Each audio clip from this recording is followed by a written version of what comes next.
Duel Review is brought to you by SpiderWolf.com. On today's Duel Review, it's Iron Man 3. I'm RJ. And I'm Nick. Let's get to it.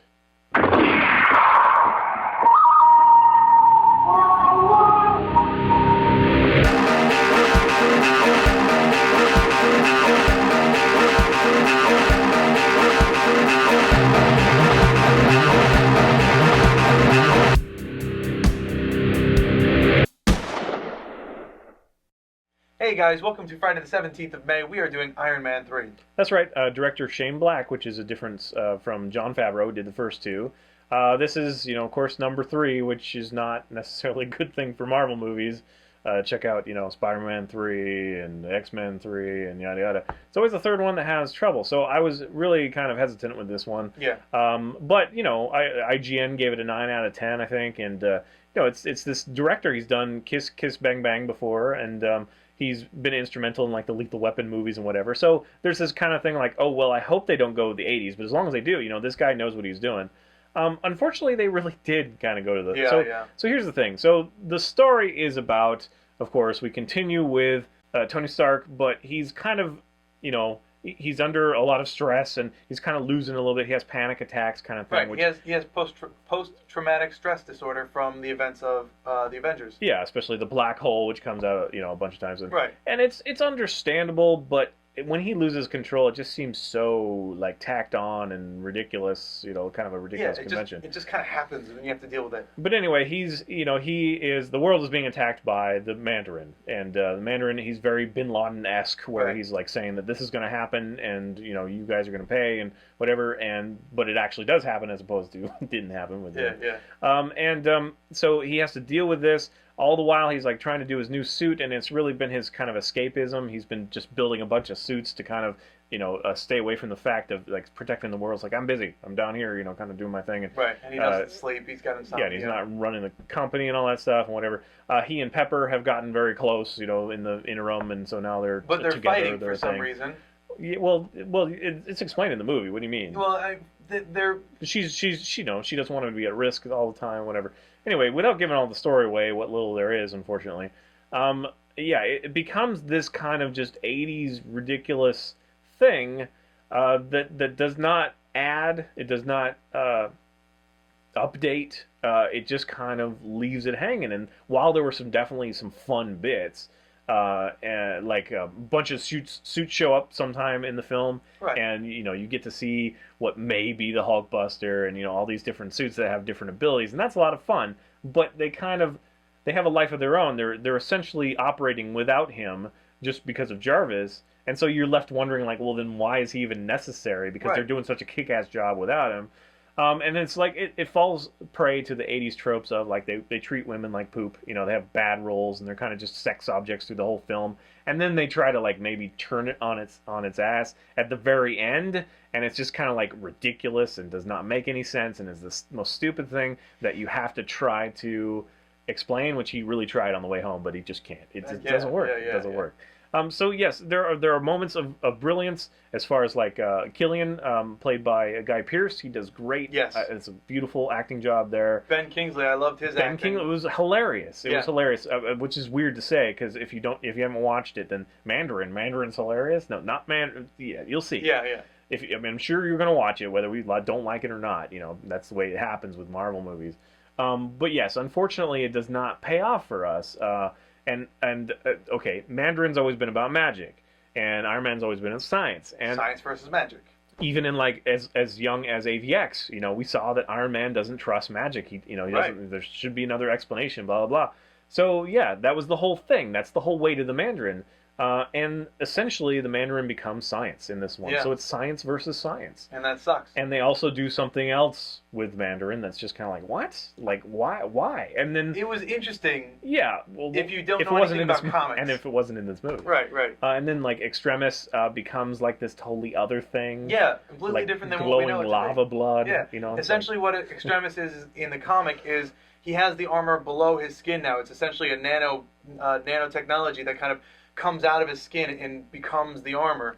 and it's completely different in the movie. So, Unfortunately, it seems like it was one of those things where Jon Favreau kind of dropped the ball just a little bit in the second one. The pacing wasn't. I think that's really all it is. Yeah, I like honestly, the second one. Pacing was bad. I like it now as compared to this one. Yeah. But I think the pacing was bad on that one. They're like, oh well, sorry, John. We're going to give it to an old hand or whatever at this. From what I read, Jon Favreau didn't want to do anymore. He said, I'm dropping out as director. And he's in the film. Yeah, he's happy in the film. He's happy in the film. Well, the character happy. But unfortunately, Hogan. Yeah, it doesn't seem like this director has any love for the character at all. It has any love for the story, the world that's been created, and just kind of did this 80s film. I mean, it's complete with little like buddy boy. I was gonna say that. Speaking of 80s, they even threw in that superfluous kind of big guy, small kid kind of thing that like Last Action Hero did, or Last Action Hero, and then which it was involved in. So right. Oh yeah, he was. Yeah. And then some other ones where it's just this Shane kind Black of big guy cop, and then the little kid.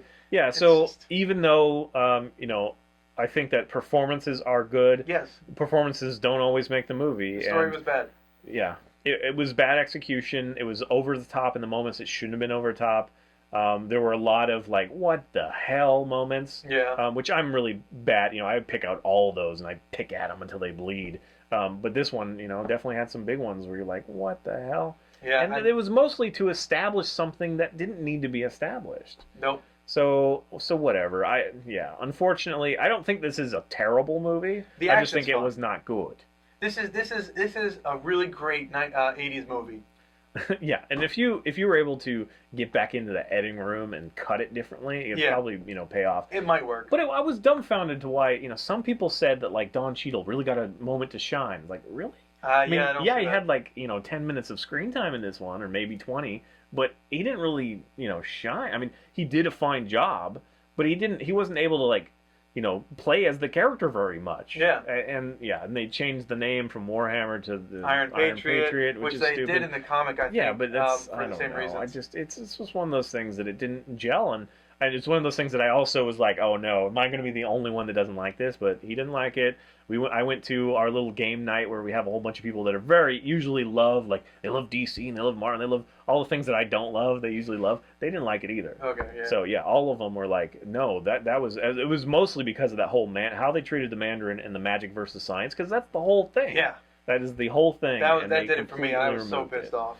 So unfortunately, I do appreciate kind of how they tied into Howard Stark and like Captain America, that program and all that stuff, and I enjoyed kind of that development a little bit. Right. But it's just not enough, and it's just too disjointed to really.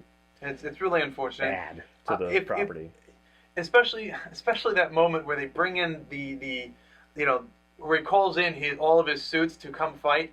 They are so articulate that it's like, well, why do you even need to be Iron Man? To me, it would have been more interesting. I mean, it does happen a little bit where he puts on a suit, it gets trashed. He puts on another suit, it gets trashed. He just has to go through suits because he's way overpowered, and he does do it a little bit. But that would have been more compelling. But instead, it's kind of like they're saving the day while he's doing something else.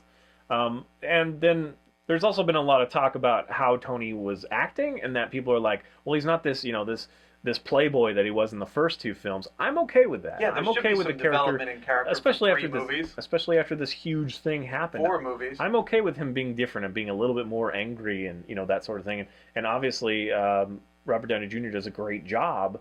But throwing the panic attacks in there really weakens his character. Even though I definitely can understand that he could suffer that, but it's just kind of like that. Yeah. And it's almost like they're trying to play it as comedy.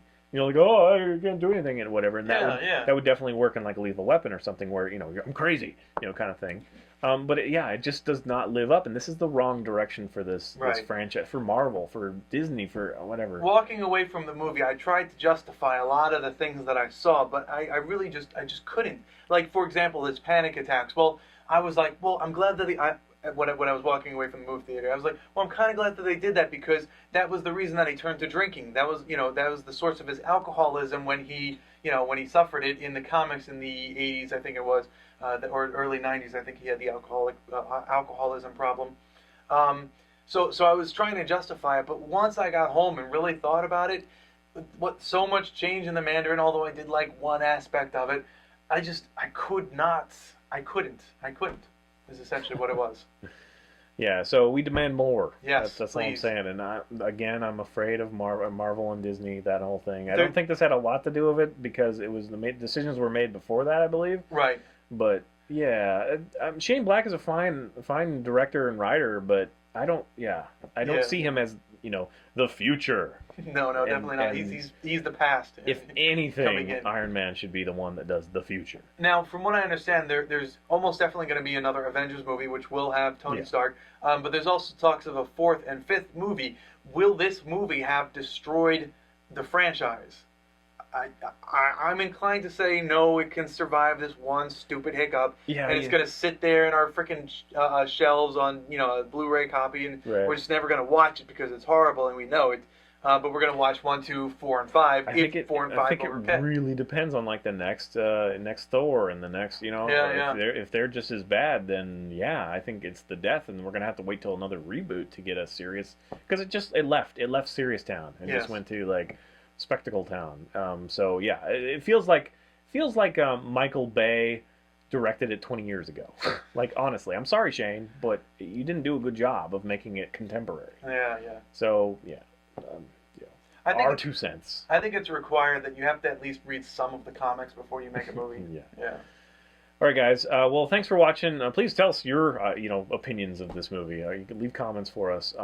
Watch our great playlists and subscribe to our YouTube channel. Game Lab's been a lot of fun. Yes, it has. And please leave comments. We love comments. And you can help support us by buying our wares at spiderwolf.com. Yes, please. T-shirts, card game, art print, short stories, and more. And please follow me on my new blog. It's fisk37.tumblr.com. I'm blogging as characters and releasing updates, all leading towards the Kickstarter release of my Enhanced Edition card game. So please check that out. Share it, like it if you like it, and support us that way. Thank you very much. See you later. Yay! I beat you to that. You didn't do the thing. I was expecting that. You tricked me. Next week, we start off with the comic Ignition City.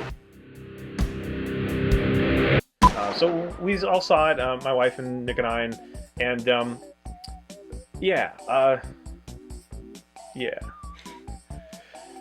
so please check out our playlists and